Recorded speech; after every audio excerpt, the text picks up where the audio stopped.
All right, y'all. We'll be back at it one more again. Southern Comfort Podcast. We are your boys at the Maroon Bison, Big Rich. Kevin Harris. We're gonna hop right into it, y'all. This is episode 15, maybe. Should be. If it ain't, okay. Thank you for listening. Mm-hmm. We are in April. That means we've been doing this for 15 straight weeks. Mm-hmm. Haven't missed a beat. Mm-hmm. Has it settled in yet? It has, and I think it's like I always say, it's been like a lot of fun. And what it has been the most fun is seeing people. It feels like every week there's someone new that's like, I've been meaning to watch, I've been meaning to listen, and then they start kind of texting me, emailing me. And I'm like, I don't even remember what episode that was or where you are in your journey with our podcast, but the response has been good. And the reason I'm wearing Spellman gear right now is because my wife is a Spellman graduate, and she said you have to wear some Spellman gear on your show. And I know that I'm doing something really cool when she pays attention, because most of what I do for work she finds quite boring. But she is into the podcast enough to be like, you need to wear some Spellman gear. So I'm wearing Spellman gear. My wife would never ask me to wear any USC stuff. Probably because she knows that I would if she asked me to. Yeah. I wouldn't care to, though. She wears your Morehouse stuff. She does wear Morehouse stuff. But that has more to do with they steal our sweatshirts and stuff than it does. She wants to wear a Morehouse thing. But yes. Yeah. Jill wears Howard stuff. She actually ordered some Morehouse women workout clothes. Nice. And so I was like, oh, look at you. Yeah, nice. She probably owns more Morehouse stuff than she does USC stuff. I go to Spellman's homecoming more than I go to Howard's. And that might get me excommunicated from the school, but that's true. No. It's closer to where we live. But also it's fun. Howard's is fun. Yeah, sure, but it's changed a lot. But it's as has ours. I think it's gotten more commercial and corporate. Y'all, I kind of feel like ours has too. That's a whole another episode. But I remember the one year I was at y'all's, and it was like Mardi Gras. Well, that's always going to be like that. Oh my God. It was like you had to go the way the crowd was. There was no turning around. Right. Like however the crowd was going, you had to go that way, and you walked like all the streets of it. That's never changed. And it's like a you ever been to Houston? There's a Marriott in Houston that has a lazy pool. You ever did like a lazy river? Yeah. So that's exactly at Whitewater. Yeah, that's exactly what it is. Yeah. It's a lazy river. Yeah, that you just and you're going this way. Yeah, and it's for me, I guess, especially because I grew up in the South. It does just feel like a Southern family reunion, and. I like to say I'm an honorary, so I'm there as an honorary because I married in. But it does feel like family. And even though I'm a Howard guy, they welcome me and let me. They give me some food. Listen, and let me drink with them. We get down. Mm-hmm. I haven't done homecoming in a while. Mm-hmm. Ironically, last time I did homecoming, I escorted Tyra Banks around. So, just to think about what that felt like. Like, is that Tyra Banks? No, it's not. Nope. And we kept it moving, right? Yeah. And eventually people caught on like, oh yeah, Tyra Banks is here. So it's, this person, that person, that, and you just, and easily can walk around. And she had asked, is there going to be an issue? We're not going to have any problems. People going to see her and say hello. Any problem, right? Yeah. No, they're not going to bother. But I like that about Atlanta and like the culture here with y'all's celebrities, because I was just here and I just took my mom out to dinner and we went to Sundial. And for years, I've been saying, because, I do, I think I can't remember. Our conversations merged. I can't remember what we said on the show versus what we just said. But I do watch Housewives. My wife has gotten me to be a Housewives junkie. And one of my Yes. favorite is the Atlanta Housewives, and No. mostly because I have, well, not this the current crop, no, but I have crushes on several of them. Cynthia, I got a crush on. Kenya Moore, I have a crush on, and my girl Candy, I got a crush on. And for years, I've been coming to Atlanta saying, I can't believe I've never bumped into Candy, and I finally did. She's gorgeous, of course, and then. But what I loved about it is that she was there with her family, like her kids and stuff, just sitting dead smack in the middle of the restaurant. Nobody cared. Nobody bothered her. Nobody walked over while she was trying to spend time with her family. Yeah. And I've always liked that about Atlanta and how they treat their like celebrities. So of course Tyra could walk across that campus. Nobody was gonna bother her. Yeah. No, that's ATL. I think we saw Grant Hill at one of my favorite restaurants. Now I have to go speak to Grant. Grant Hill, Tamia, and his daughter. Yeah. And I wanted to speak, but I know. when you're out with your family, I don't bother. Like, yeah. But Grant though. Yeah. That's Grant Hill though. Yeah. Tamia. Should have asked him if he still drunk Sprite. I really didn't care about Grant. He's looking at Tamia. Like, you really are that fine. Just, yes. Stranger in my house. It took a while to figure out. That video took us There's out. just no way to know.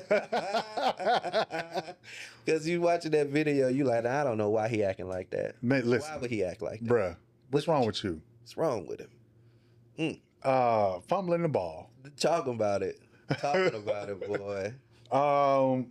Yeah, man. So we're in that weird time in the South or in Georgia where the weather does we want to go to spring, but not just yet, but we kind of want to do.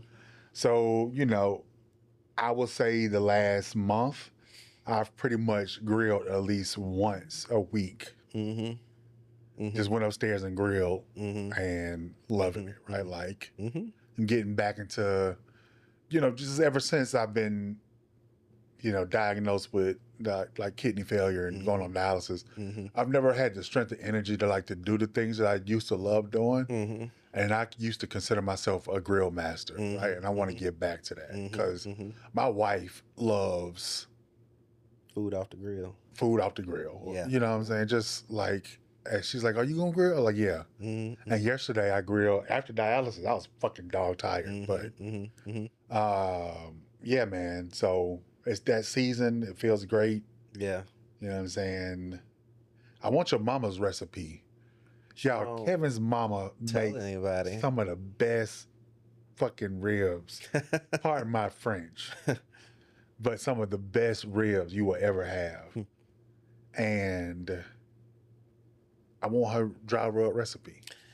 She won't tell anybody, and I keep trying to. She'll tell me. Well, I keep trying to get her to write it down because I want to bottle it, and I want to turn that into one of my business ventures. But I guess it's a family secret. Her father, my grandfather, is who taught her how to do it. I can tell you what it is. I just need to. But here's the thing: people love like the barbecue sauce too, but most times I don't even eat it with the sauce. It's just you don't. Good. Yeah, just you don't. The way it is. Yeah. With the sauce, all you do is just. Yeah. You know what I'm saying? You don't need to. My theory has always been for people, and it's usually people from Chicago who like a lot of sauce on their barbecue, but it's a cover up for. You didn't grill it. Right? I agree, and even with like my steaks, people like, "Do you want steak sauce?" I'm like, "Nah," because if you did it right, I don't need nothing. True, but I actually like the tang. But again, though, it's a little bit. It's not drenched. Yes. I don't pour it all over the steak. No, I just get a little for dipping. Yeah. Little. Yeah. You know what I'm saying? Yeah. When you get that little mix of, how you get that fork full of the steak with the potato. Yeah. And maybe a little vet, and you swipe it across. Yeah. A little sauce on it. Yeah, that's right. Oh man. Yes. So. But you said that though, and it just reminded me of just like, I can't grill, can't cook, can't grill. Yeah, I know. I start the fire for my wife, and I'm a little bit of a sous chef, for her, but she's the grill master in our house. Jill grills? Yeah. Yeah. She grills, we eat a lot of grilled fish in Florida. She grills lamb. She has ribs that start on the grill and then she finishes them in the oven. She doesn't eat beef. She doesn't, but that's the thing. Incredible steaks. Like she's one of them people can make stuff that she don't even eat, and it's like perfect. Yeah, I'm like that with shrimp. Yeah, yeah, Don't believe in it. yeah. So, yep, it's grill season. Yeah. Mm-hmm. Yeah. So, where are we gonna start? I think we need to kind of pick back up. A couple episodes ago, we kind of talked about a couple of things. We talked about a lot of things. But if you guys notice, we have like this real consistent drumbeat. You know, we'll talk about. Of course, Kevin and I identify as Democrats from time to time. Sometimes more in the past than more recent now, I would say. I didn't say we're Republican. We're Republican light.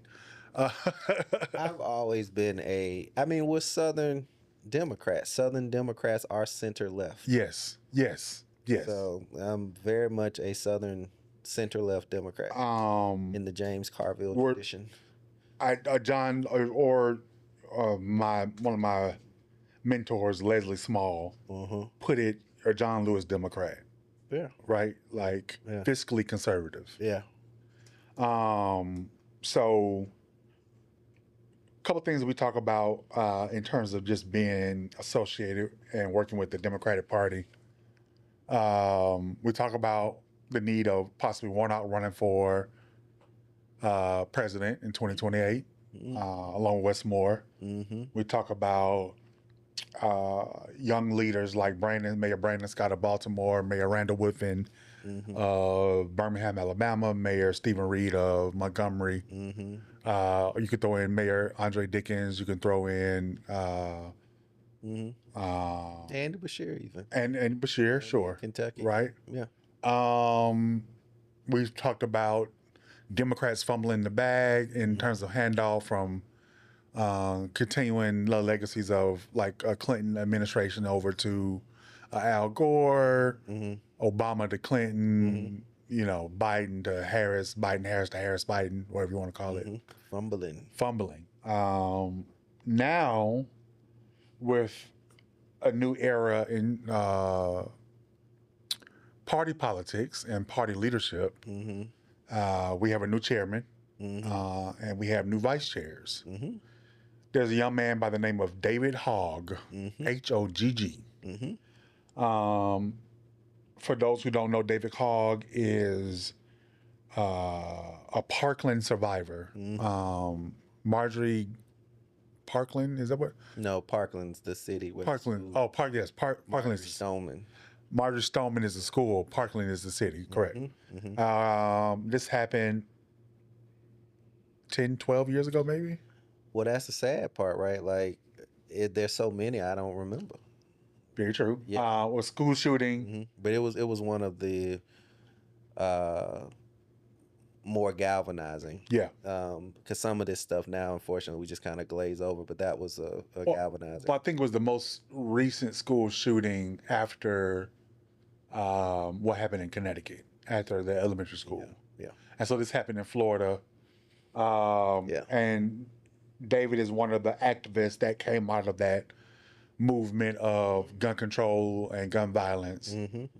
He's been very active in Democrat politics campaigns, but he is now vice chair of the DNC, the Democratic National Committee, and he is on a pursuit to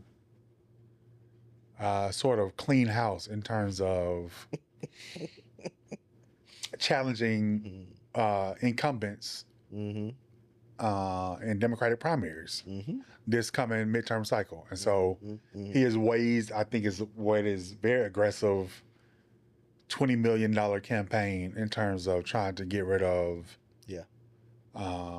several incumbents. Yeah.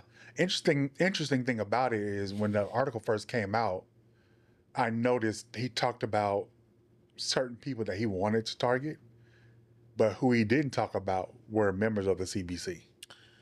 Well, and also one of the things he said too was that no frontline members, and by frontline members we mean those are members who have competitive races, right, in the general election where it could go back and forth between a Democrat and Republican.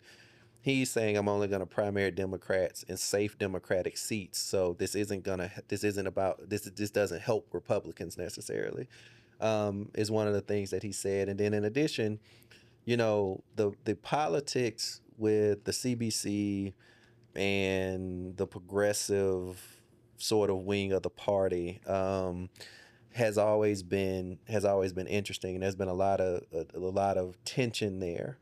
And he isn't going after CBC members, it seems, because it seems like there's like a bit of a truce now. That wasn't always the case. I had to deal with and navigate some of that when I was ED of the Black Caucus. But I think it also speaks to how just the CBC is evolving. Like the CBC now, for the first time, it actually has some frontline members in it. That used to not always be the case. And they actually have progressives, like who identify as Black progressives, yes. Whereas the CBC as a body is more so like what we were just talking about, that Southern tradition. They're center left. So when we talk about one of those, that is Maxwell Frost. Maxwell Frost he's ideologically diverse, right, and also diverse in terms of like his age. He's young, right, and still in his 20s. He's in his 20s, so people like him are now a part of the caucus, and that hasn't always been the case. Like the Black Caucus motto is no permanent friends, no permanent enemies, right? Like they don't no permanent teeth. Yeah. no permanent friends, no permanent enemies. It's just it's the same agenda. So they work with whoever they need to work with to try to get something done. Right. But they would not describe themselves as progressives. But now you have members in it that do. So when you say that, right, like one of Hogg's reasoning behind this push is nothing's getting done. There are a lot of broken promises. You say you're going to do something. Yeah. And I think he's coming from this era of young activism where he's witnessed a tragedy. And after that tragedy, he called for change, and the times called for change, but yet still no change. And so we talk about him trying to primary some incumbents, and we talk about CBC members. There are certain members in the CBC where publicly they won't say anything, but they're not going to stand in the way if some of their members are challenged. And one in particular is a gentleman here by the name of David Scott, representing the 13th Congressional District. Yeah, David Scott is one. David Scott has, and there are people that have jumped into that race who have a decent chance of winning. And there's been a lot of anxiety around David Scott for years because he held a very prominent position on agriculture. One of the big things that agriculture does is they have to renegotiate the farm bill, fairly regularly.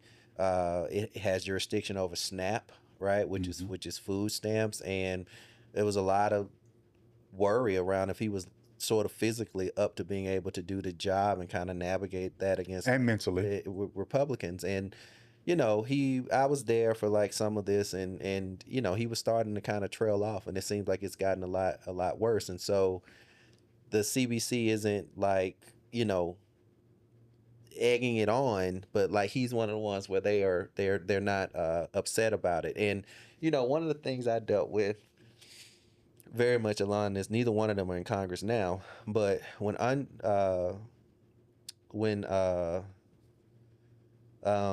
this is when I did work for Cory Bush, and we challenged a CBC member. We challenged Lacey Clay, and it was very controversial at the time, and we won that race. But what people would tell you quietly is that they felt like Lacey improperly influenced the investigations around Ferguson in a way that other CBC members didn't agree with, and in a way that people on the ground didn't agree with. And so when Corey Bush ran, we were doing that campaign, the usual blowback that you get when you challenge a CBC member, we didn't get that. We got the silent nod, the silent blessing from them to be able to run her and be successful and do it. That's not always the case, right? Man, Ferguson seems so long ago. Seems so long ago, and tragically, like how many times have we relived it between then and now? Right. Yep. So I think in this, right, you sent me an article probably last week. We're going back and forth about, where do we lean in on this conversation with David Hogg, right? Because it's still evolving, right? Now, when this article first came out, talking about him challenging incumbents, there wasn't a conversation around someone trying to challenge his legitimacy as vice chair. Yeah. Now, right, people are going through the proper channels to see how can they, challenge even him being recognized as vice chair of the party. And so, again, there's this infighting going on about replacing people who have either ineffective, to agree, or out of touch, and us not realizing that primaries are needed in terms of keeping the party strong. Yeah, I think, though, I got a lot of feelings and a lot of thoughts on this one. I generally, though, where I come down on it is that this is Democrats being Democrats and, again, fumbling the ball. There's so much. You have Republicans that are getting ready to cut Medicaid, that are getting ready to cut SNAP benefits, that are getting ready to end healthcare subsidies, end clean energy subsidies. Education policy. Cutting funding from schools, right? All to pay for tax cuts for the richest of the rich. Not their constituents. Not their constituents, but all to pay for tax cuts for the richest of the rich. And Democrats, what are they doing? They're fighting themselves, right? Not all of them. The majority of them are pressing the case and making the case that we want them to make right now. But it's not helpful. And ultimately, politics is about math, right? It's about you have to get the votes. And how is it that if you're frustrated about gun violence and stuff like that, how is it that primarying somebody who agrees with you on that and is going to vote with you on that, how does that change the calculus if we're still in the minority? So instead of putting that money into beating Republicans, you want to spend it in primary safe Democratic. So I hear you. I hear you, but in the same light, right? Like if you're building a team and a squad, you want the best player on the team, and if these people have gotten complacent in their seats and are not understanding the mission is to get stuff resolved and solved. Yeah. Do you not replace them with a stronger person? I didn't say I'm against primaries. I'm not against primaries. What I'm against is a vice chair of the DNC raising $20 million. Like, you're a vice chair. You are there to think holistically about the health and the advancement of the party. From that perch, this is not the most strategic move. Now, someone like a David Scott getting primary, or somebody like a Lacey Clay, clearly I'm not opposed to primary. I worked on them and won them. So, right? So I'm not opposed to them. I'm opposed to stupid strategy. So if David furnished you a list of, here are the following 12 people that I wanted to primary, and you looked on that list and you agree with majority of them, would you still have a problem with what he's doing? Yes, because you're the vice chair of the DNC. You're the vice chair of the DNC. So yes, I have a problem with that. You know, I go back and forth sometimes about when does a person in leadership kind of step in and be vocal about what they think they should see or what they want to see the image of the party look like. Mm-hmm. And here it is, you have this young man who was a voice of change, post a traumatic situation where there were promises made when he was in middle school because of the Sandy Hook shooting that still haven't been fulfilled. Yeah, but the people you're primarying, they all voted the way you wanted them to vote. The reason it didn't happen... Who didn't? The reason it didn't happen is because of the Republicans. So your solution is to go after the people who already voted the way you wanted them to vote and not focus on the Republicans who stopped that legislation from happening. That's your big plan? Well, again, we have not had a conversation with David. I would love to have a conversation with him to hear from him and his mouth and not what someone wrote about, right? Because I guess in his image, they haven't done enough to help the situation. But it's about math, especially in the legislature. If we don't have the numbers to do it, right? If we don't have enough Democratic seats, right, they can't do anything. When Obama, the last time we tried to do this, you had, and Biden did get some gun reforms done, by the way. But when Obama tried to do this, you had a willing president, right? You had a majority of Congress, but you couldn't get around the Senate rules. You had a majority of Congress, a majority of Democrats who voted for it and voted for it the right way.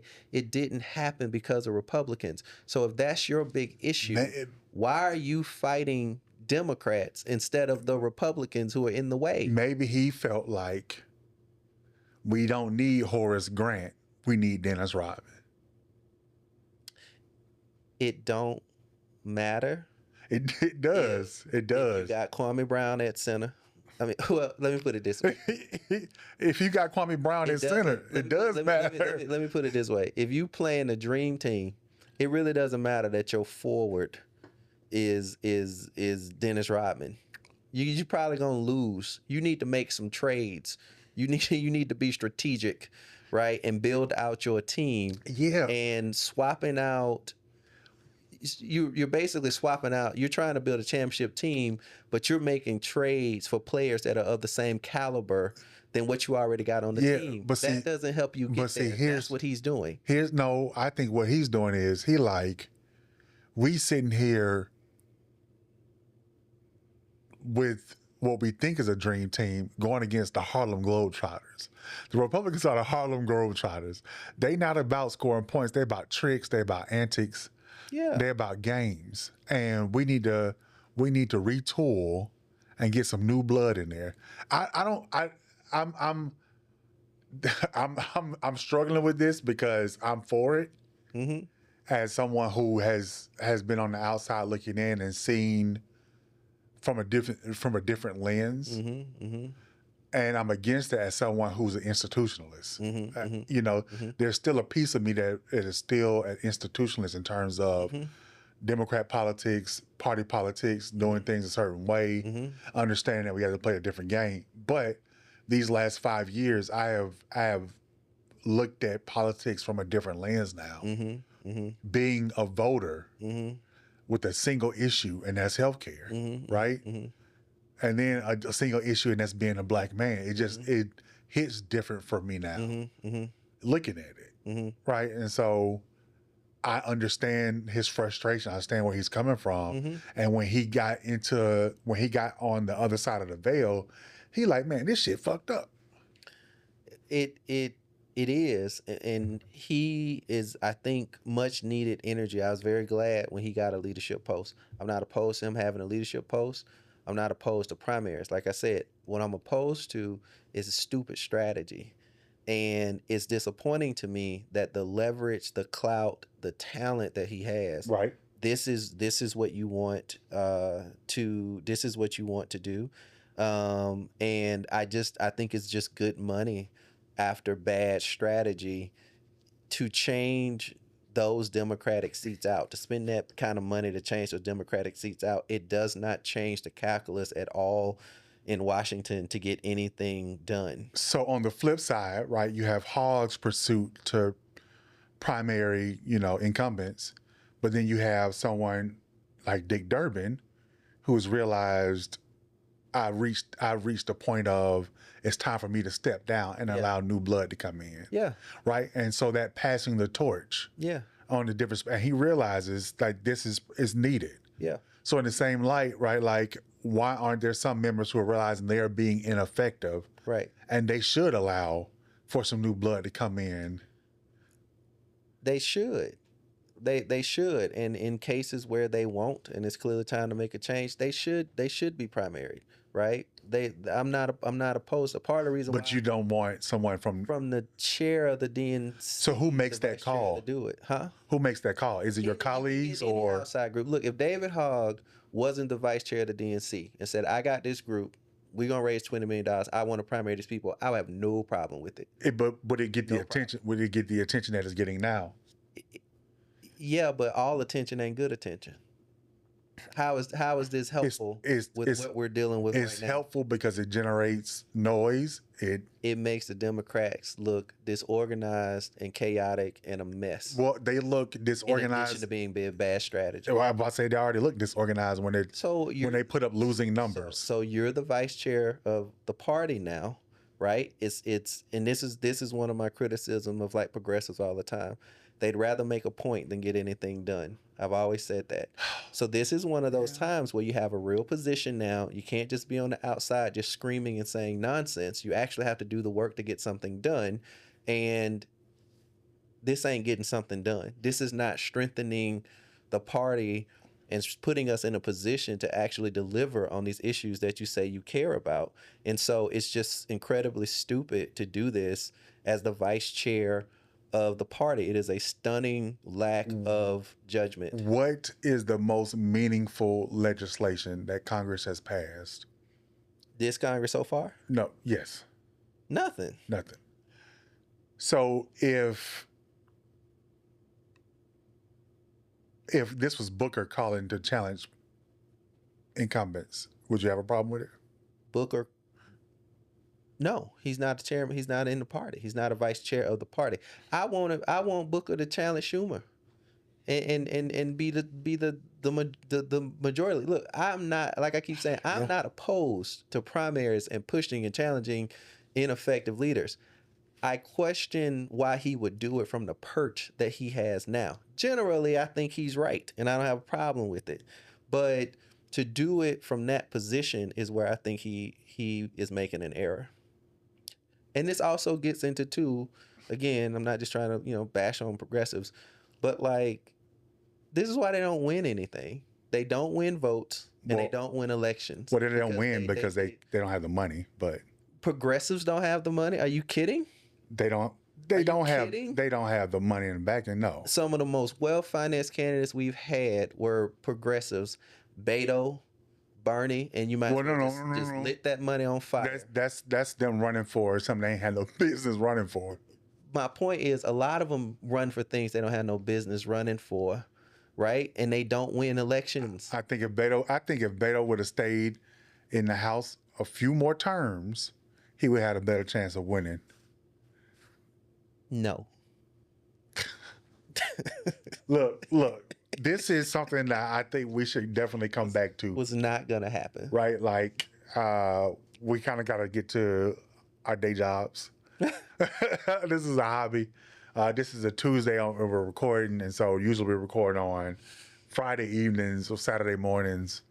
If Kevin ain't making donuts or making, campaign ads. And that's something I can't cook nothing, but that is very funny. The donuts. You motherfucker make a mean chocolate covered sprinkle. I got you on that. Can't scramble an egg. Not a damn, but you was a guru at it now, huh? I got it. What's your favorite donut to make? I'm simple. I like just the plain. Our donuts are vanilla cake. I just dip it in the maple, and that's not for you. Not the one that you want to eat. Yeah. Your favorite one to make? Oh, cinnamon sugar, because it's easy. Because all of them are custom made. So I hate when I love it because, you know, they're patroning the business. But you hate it when they kind of they ask for this complicated, you know, every individual one is like a different one. You like, Jesus. Well, Duck Donuts, I want to revisit this because there's still things that I want to talk about.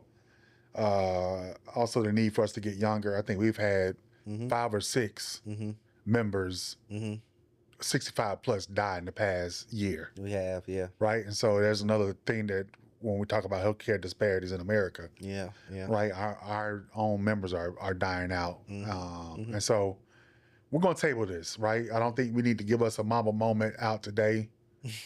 And, you know, we kind of do our things in parts. This won't be a part 2 of this episode. It'll just be another episode. But a continuation of this conversation, because this is probably going to be an ongoing conversation. There's a young man here, you know, that's challenging David Scott that I'm a fan of. I've watched him grow up from school board. He's very intelligent. He actually just got his doctorate from Harvard. So Everton Blair, hopefully we can get him on as well. School board member. But you know, we're gonna end this episode. We really appreciate you guys joining. If you got any questions and you're go to Maroon Bison on the Instagram, IG page, YouTube. Send a comment below. Questions, thoughts, concerns, stuff you want us to talk about. Please follow us, like, share, subscribe, all that good jazz. This is your boy Big Rich. Kevin Harris. Holla at y'all. Peace. Peace.